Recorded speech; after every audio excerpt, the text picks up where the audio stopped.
أعوذ بالله من الشيطان الرجيم.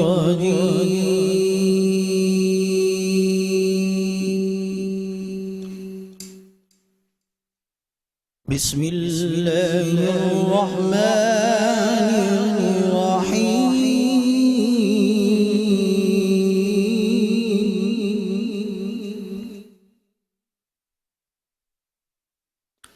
لا أقسم بهذا البلد وأنت حل بهذا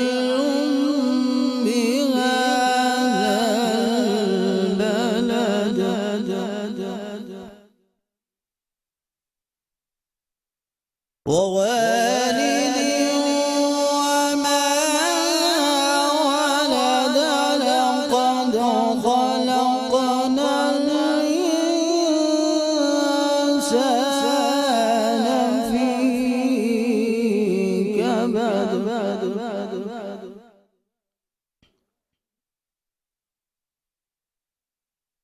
لا أقسم بهذا البلد وأنت حل بهذا البلد ووالد وما ولد لقد خلقنا الإنسان في كبد. أيحسب أن لن يقدر عليه أحد يقول أهلكت مالا لبدا. أيحسب أن لم يره أحد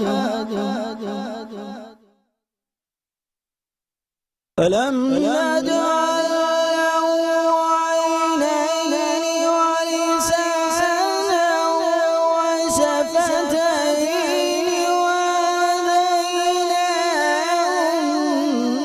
النجدين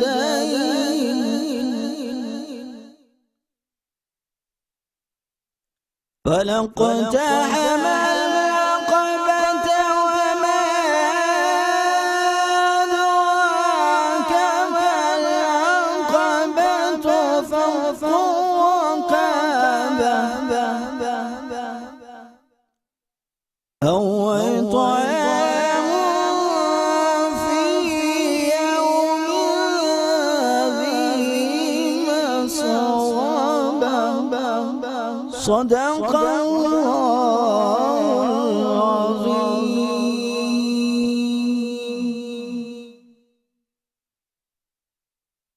بسمillahirrahmanirrahim. السلام علیکم ورحمۃ اللہ وبرکاتہ. میٹرو ون نیوز اور آر کے ایس پروڈکشن کی جانب سے پیش کی جانے والی سحری ٹرانسمیشن نور سحر، جس کی آج ہم ایک اور نئی نشست لے کر آپ کی خدمت میں حاضر ہیں. الحمدللہ 19واں روزہ ہم آج اختیار کرنے جا رہے ہیں اور مغفرت کا عشرہ بھی تیزی سے گزرتا چلا جا رہا ہے. صرف ایک دن اور باقی ہے اور اس کے بعد جہنم سے آزادی کا عشرہ جو ہے وہ شروع ہو جائے گا.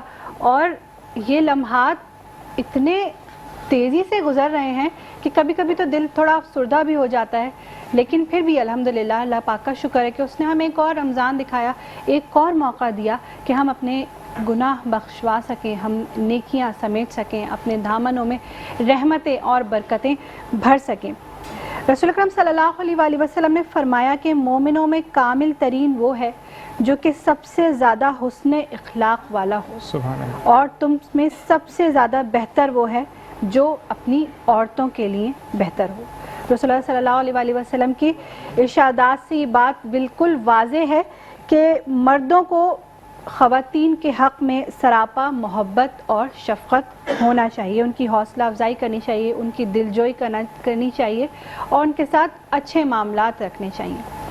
تھوڑی دیر کے لیے آپ اچھا برتاؤ کریں تو وہ تو کوئی بھی کر سکتا ہے، لیکن اسپیشلی رمضان میں ہم دیکھتے ہیں کہ کچھ مرد حضرات ایسے ہوتے ہیں معذرت کے ساتھ جو تھوڑا ٹیمپر لوز کر جاتے ہیں، کچھ خواتین بھی ایسی ہوتی ہیں. تو روزہ جو ہے وہ ایک مکمل عبادت ہے، ایک مکمل ضابطہ حیات ہے کسی بھی مسلمان کے لیے. ہمیں ہر اینگل سے یہ خیال رکھنا چاہیے کہ ہماری ذات سے کسی کو تکلیف نہ ہو. اور پھر وہ خواتین جو آپ کے ساتھ رہتی ہیں، آپ کی والدہ ہیں، آپ کی بہن ہیں، آپ کی ماں ہیں، آپ کی بیٹی ہیں یا آپ کی بیوی ہیں، وہ یقیناً رمضان میں ان کے اوپر ڈبل ذمہ داری آ جاتی ہے کچن کے حوالے سے بھی، اور پھر وہ اپنی عبادات بھی کر رہی ہوتی ہیں. تو تھوڑا سا اس معاملے میں یہ سوچ کے خیال رکھا کیجیے کہ ہم یہ کوئی نیکی نہیں کر رہے صرف، بلکہ سنت بھی ادا کر رہے ہیں.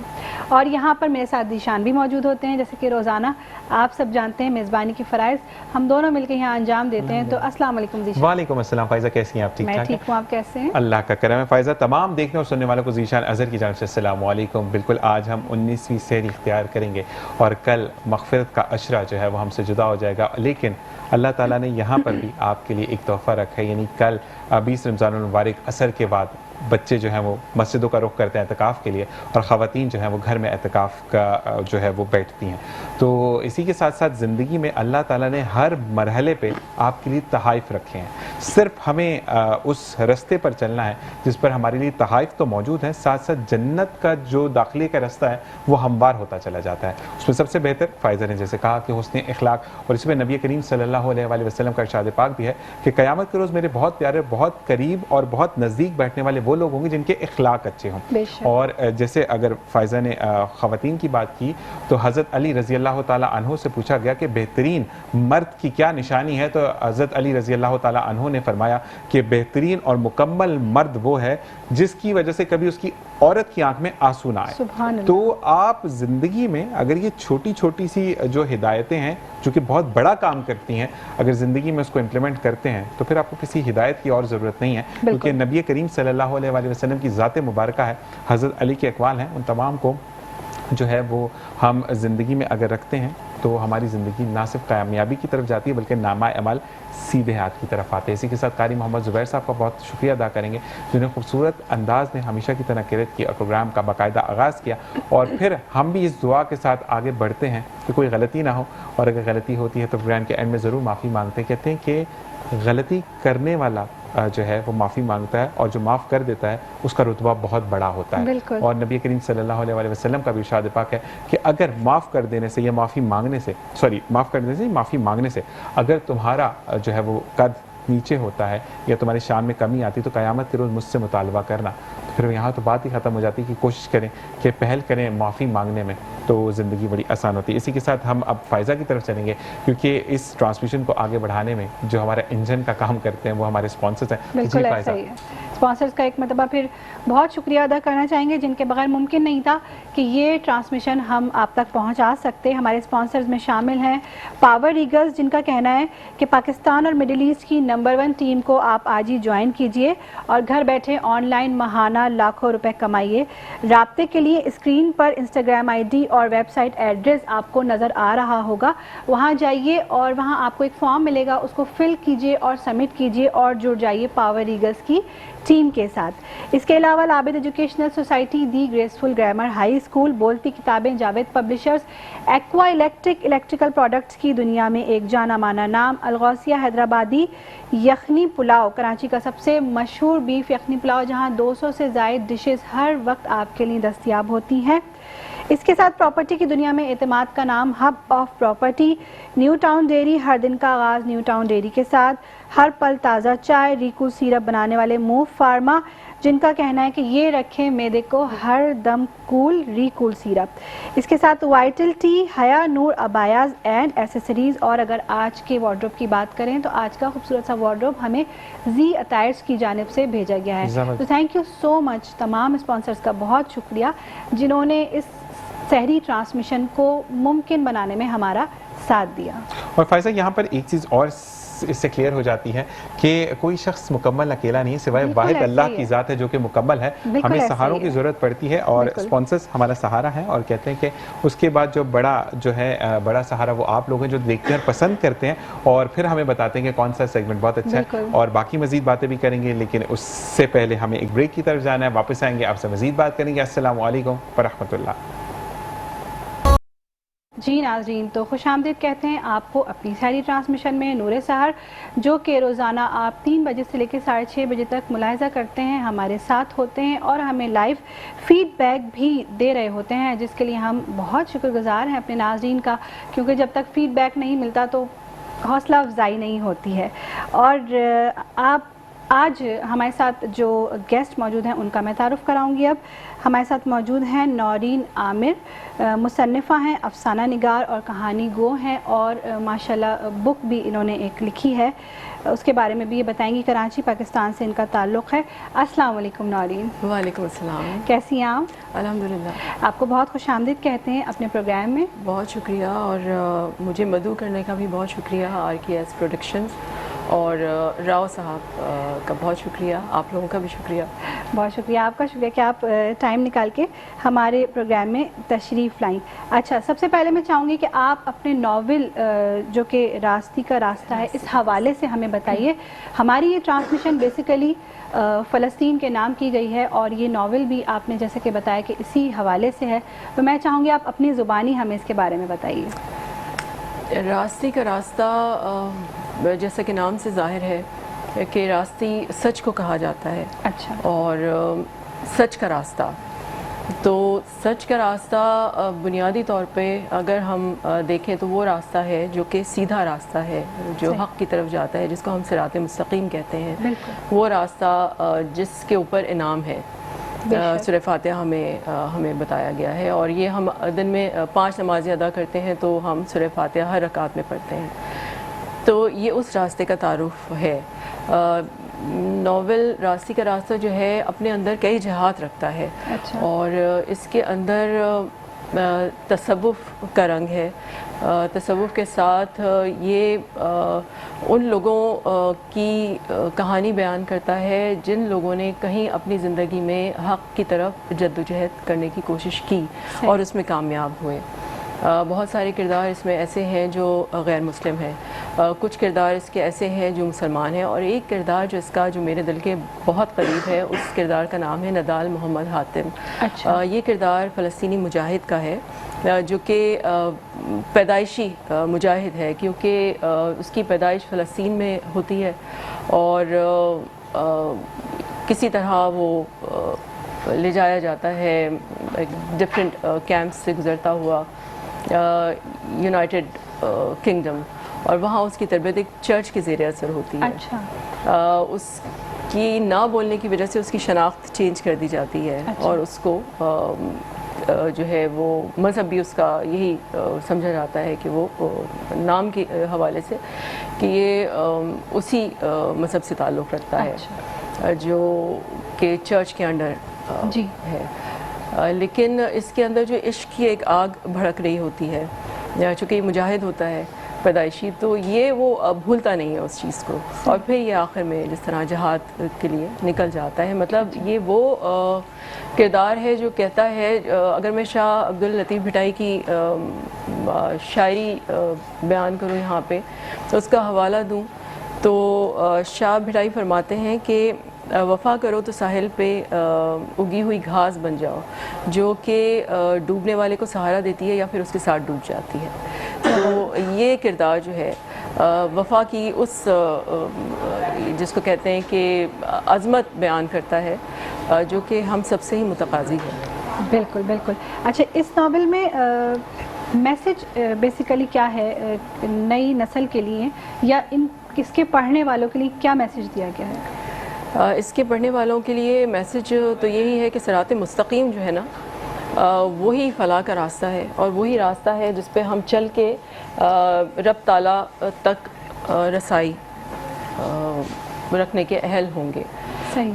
دیر از نو ادر وے، کہ جو حضرت سلطان باہو رحمۃ اللہ علیہ کی اگر ہم ٹیچنگز اٹھا کے دیکھتے ہیں تو آپ فرماتے ہیں کہ سیدھا راہ محمد والا جن وچ رب لپے ہوئے ہو، تو سیدھا راستہ جو ہے نبی پاک صلی اللہ علیہ وآلہ وسلم کا ہے، جس پر چلنے کے بعد آپ کو رب تعالیٰ سے ملاقات کا شرف ملتا ہے۔ بالکل بالکل ہی۔ تو اس ناول کی ہم بیسک یہ بات کریں کہ آپ نے جو لکھا ہے وہ دین حق کے راستے پر چلنے کا، اور جو صحیح راستہ ہے جو کہ آپ کو کہتے ہیں نا کہ اپنے نبی کے پیروکار بناتا ہے یا خدا کی دی گئی احکامات پر چلنے کا درس دیتا ہے، اس بارے میں ہے. کیونکہ جہاد کی اگر بات آتی ہے، کیونکہ آج کل تو نصاب میں سے ہی نکال دیا جہاد کے ٹاپک کو کہ جہاد فرض ہے، اور جس طریقے سے فلسطین میں چیزیں ہو رہی ہیں تو اس میں تو ہم پہ بھی جہاد فرض ہے. اچھا جی، اس کے اندر کس میں بھی بیان کی گئی ہیں جہاد کس طریقے سے کر سکتے ہیں؟ جہاد کی قسمیں ہیں. جہاد بن نفس پہ ہم نے اس کے اوپر ایک بیان کیا ہے. یوں اگر میں بتاؤں گی تو پورا ناول ہی اس کی کہانی ہے ریویل ہو جائے گی،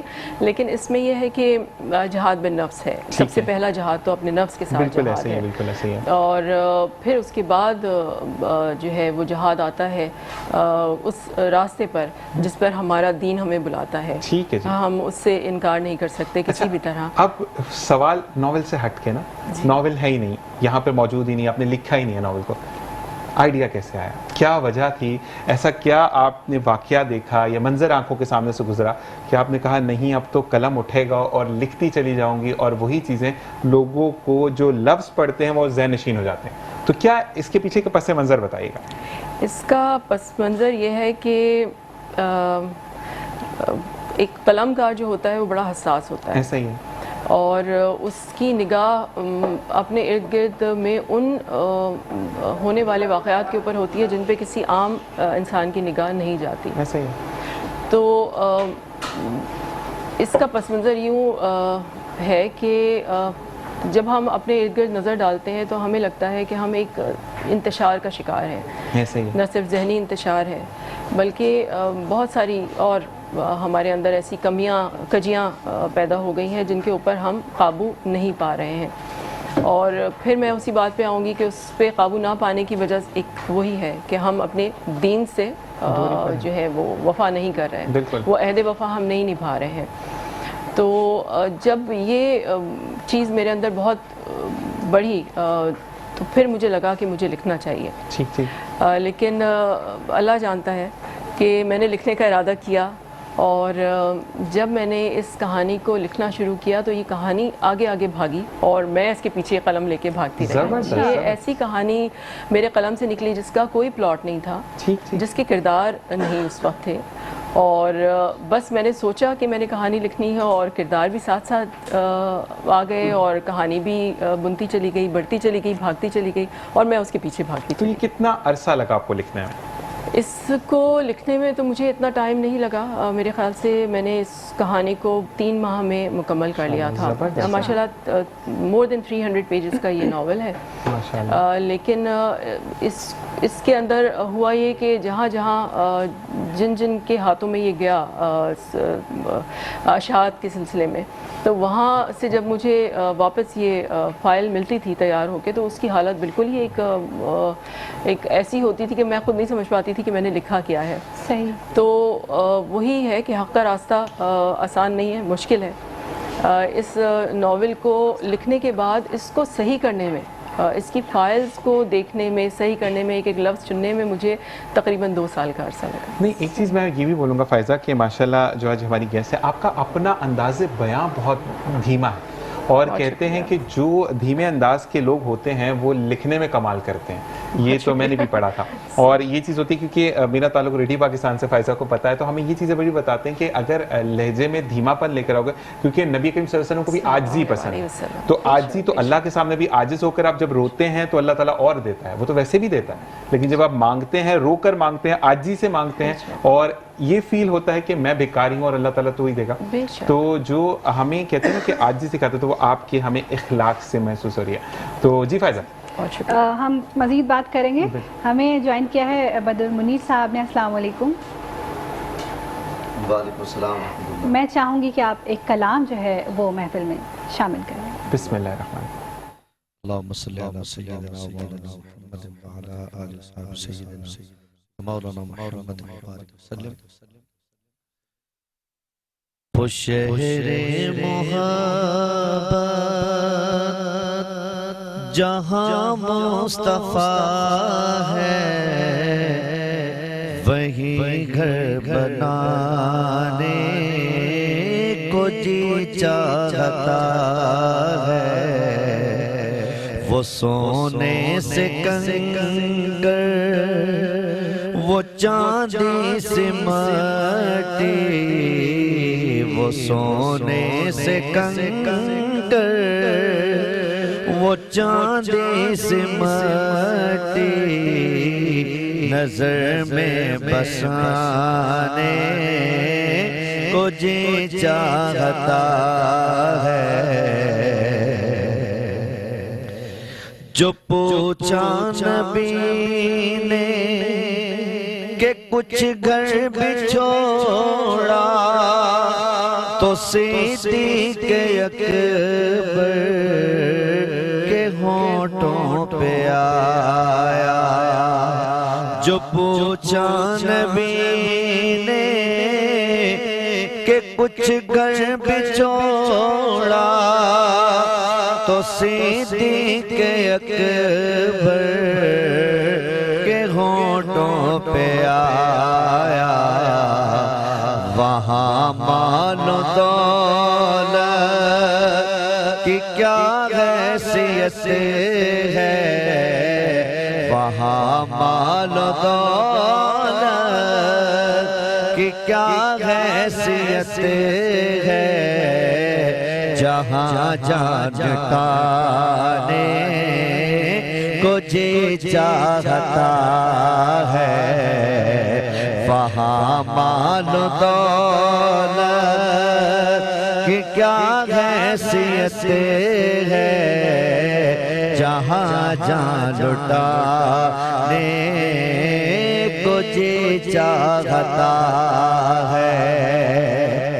ستاروں سے یہ چاند کہتا ہے اکثر، تمہیں کیا بتاؤں وہ ٹکڑوں کا عالم۔ ستاروں سے یہ چاند کہتا ہے اکثر، تمہیں کیا بتاؤں وہ ٹکڑوں کا عالم۔ اشارے میں آقا کہ کتنا اثر تھا، اشارے میں آقا کہ کتنا مزہ تھا، کہ پھر ٹوٹ جانے کو جی چاہتا ہے۔ اشارے میں آقا کہ کتنا مزہ تھا، کہ پھر ٹوٹ جانے کو جی چاہتا ہے۔ جہاد محبت کی آواز گونجی، کہا حنظلہ نے یہ دلہن سے اپنی۔ جہاد محبت کی آواز گونجی، کہا حنظلہ نے یہ دلہن سے اپنی۔ اجازت اگر ہو تو جام شہادت، اجازت اگر ہو تو جام شہادت لبوں سے لگانے کو جی چاہتا ہے۔ وہ شہر محبت جہاں مصطفیٰ ہے، وہی گھر بنانے کو جی چاہتا ہے۔ سبحان اللہ، سبحان اللہ، ماشاء اللہ، بہت خوبصورت کلام۔ اچھا، اب ہم اور اسی کے ساتھ ہمیں بریک کا طرف بڑھ رہے ہیں، تو بریک پر جائیں گے، واپس آئیں گے، پھر اپنی گیسٹ سے بات کریں گے اور جانیں گے مزید ناول کے بارے میں، اور وہ لوگ جو کہ لکھنا چاہتے ہیں تو کیا ایسی کوالٹیز ہونی چاہیے ایک رائٹر کے اندر، یا جو اس مرحلے کو جوائن کرنا چاہتے ہیں، تو وہ بھی ہم پوچھیں گے اپنی گیسٹ سے، لیکن ایک وقفہ۔ السلام علیکم ورحمۃ اللہ۔ جی ناظرین، ایک مرتبہ پھر خوش آمدید. سحری ٹرانسمیشن نور سحر لے کر آپ کی خدمت میں حاضر ہیں، اور یہاں ہمارے ساتھ گیسٹ ہیں نورین عامر. اپنی کتاب کے بارے میں بتا رہی تھی. نورین، میں یہ چاہوں گی کہ آپ ہمیں، چونکہ میں جانتی ہوں کہ آپ بچوں کے لیے بھی کافی کچھ لکھ چکی ہیں، اس بارے میں ہمیں کچھ بتائیے. بچوں کے بارے میں بچوں کے لیے لکھنے کا سلسلہ میرے اپنے بچپن سے ہے. یہ وہ واردات ہے جو میں نے میرے خیال سے گریڈ 6 میں شاید پہلی بار کہانی لکھی ہوگی. تو کہانی لکھنے کی ابتدا کے پیچھے جو پس منظر ہے وہ یہ ہے کہ ہم جس دور سے گزر کے آئے ہیں، جو ہم جس جنریشن سے تعلق رکھتے ہیں، تو ہم ہجرت کی کہانیاں، پھر اس کے بعد 65 کی جنگ، پھر 71 کا سانحہ، تو ہم وہ کہانیاں اپنے بزرگوں سے سنتے چلے آئے. تو ایسا ہو نہیں سکتا تھا کہ اتنی کہانیاں جب ہمارے کانوں میں پڑ رہی ہوں تو ہم کہانی گو نہ بن جائیں. تو یہ ایسا ہوا کہ وہ کہانیاں سنتے سنتے پھر ایک دن آپ کہانی بنی، اور میرے خیال سے لکھنا بعد میں سیکھا، کہانی کہنی پہلے سیکھی. پھر یہ جو آغاز ہوا تو پھر یہ سلسلہ رکا نہیں. میں لکھتی رہی، کافی اخبارات میں، رسائل میں لکھا، اور چند بہت بڑے نام جو اس ادیب لکھاری فیملی سے میں کہوں گی جو تعلق رکھتے ہیں، تو وہ اساتذہ کے طور پہ بھی سامنے آئے. انہوں نے سکھایا. لیکن پھر یہ ہوا کہ تعلیمی مصروفیات، پھر گھریلو مصروفیات ایسی بیچ میں آئیں کہ میں نے لکھنا چھوڑا 90s میں. اور وہ اتنا کوئی لمبا گیپ آیا، اتنا لمبا گیپ تھا، آپ سوچیے 90s سے میں نے چھوڑا تو 2021 میں نے لکھنا شروع کیا. امیجن کیجئے آپ، اتنے ٹائم کے بعد. تو اتنے ٹائم تک آپ کو کچھ کریونگ نہیں ہوئی کہ میں لکھوں؟ کیونکہ بہت ہوئی فائزہ، اور اس قدر میں کوشش کرتی تھی کہ میں لکھوں. لیکن یہ واقعہ بھی سنانے کے سے تعلق رکھتا ہے کہ میں لکھ نہیں پاتی تھی.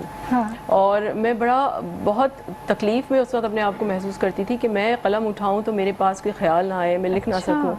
پھر بشرا رحمان مرحومہ جو ہیں، ان کا میں نے ایک واقعہ سنا تھا کہ انہوں نے اس میں لکھا کہ میں خانہ کعبہ گئی تو اپنا قلم لے کے گئی، تو میں نے خانہ کعبہ کی دیوار سے قلم کی نوک کو ٹچ کیا، اور پھر میرے قلم میں دوبارہ وہ تحریک پیدا ہوئی کہ میں افسانے بننے لگی.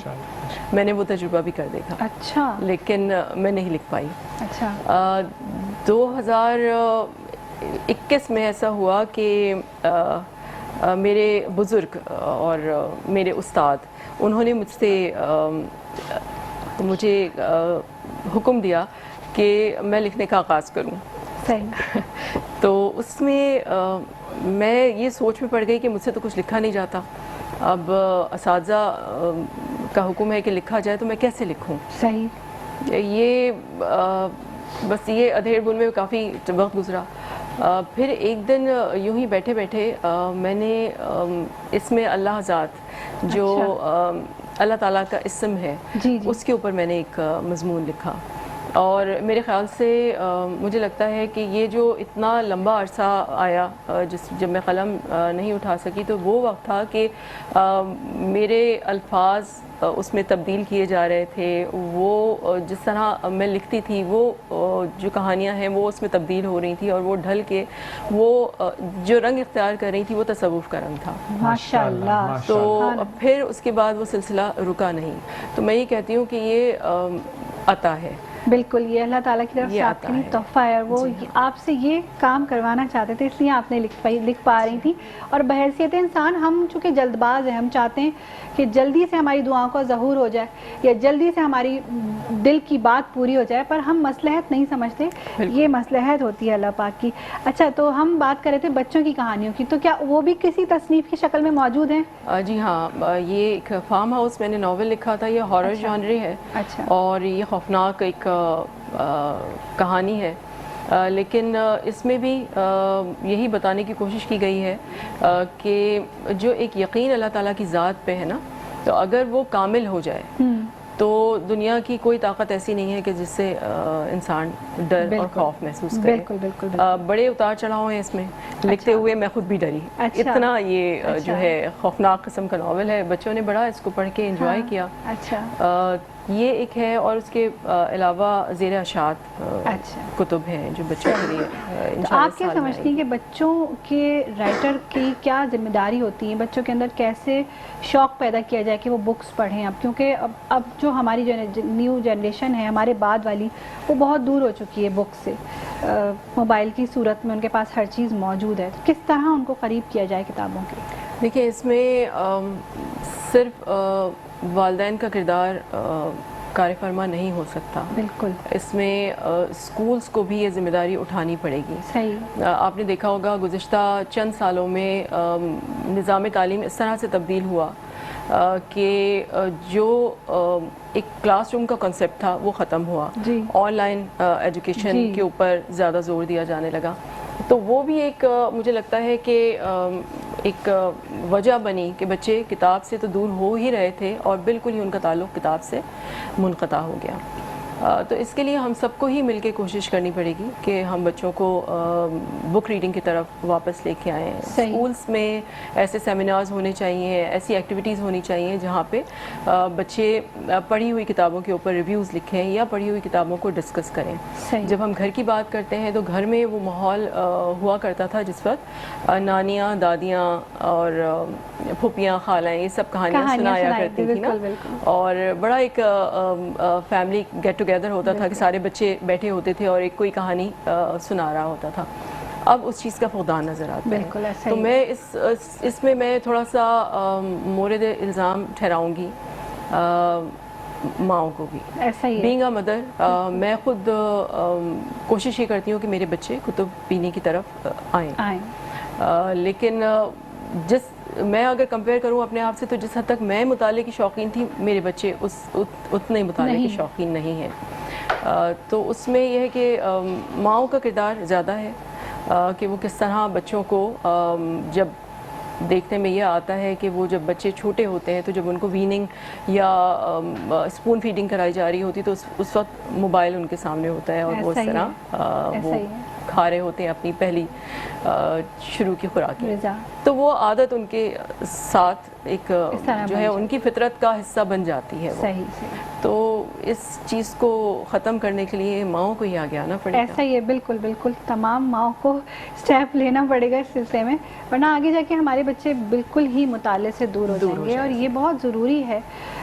میں دیکھتی ہوں ہمارے جو کمپٹیشنز کے بچے آتے ہیں ان کی اردو کے تلفظ جو ہیں وہ بہت خراب ہوتے ہیں، وہ اسی لیے کہ وہ مطالعے سے دور ہو گئے شاید اس لیے۔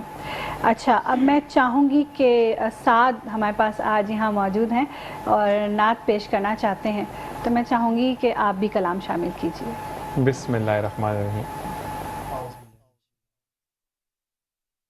مدینے سے بلاوا رہا ہے، مدینے سے بلاوا رہا ہے، مدینے سے بلاوا رہا ہے، میرا دل مجھ سے پہلے جا رہا ہے، میرا دل مجھ سے پہلے جا رہا ہے، اور یہاں مرضی نہیں چلتی کسی کی، یہاں مرضی نہیں چلتی کسی کی، مدینے والا ہی بلوا رہا ہے، مدینے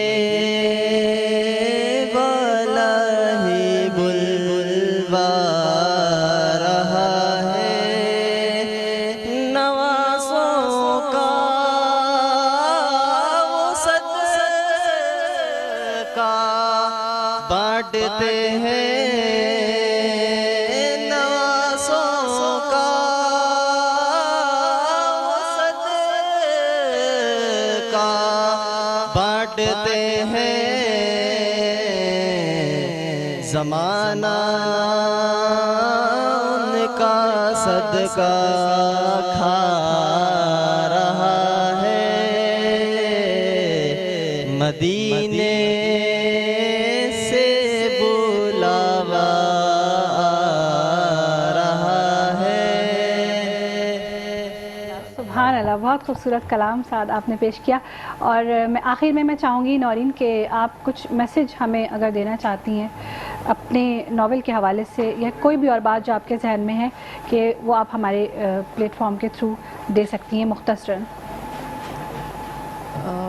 اگر آپ کی اجازت ہو تو میں ناول میں جو موجود نظم ہے ٹھیک ہے، وہ میں آپ کو ہمارے پاس پڑھ کے 1 منٹ کا ٹائم ہے. جی ہاں، میں کوشش کرتی ہوں کہ 1 منٹ میں سنا سکوں. یہ فلسطینی مجاہد کے لیے ہی بالکل لکھی گئی بالکل ہے. ضرور، جو آپ نے مجھے بھیجی تھی. جی ہاں.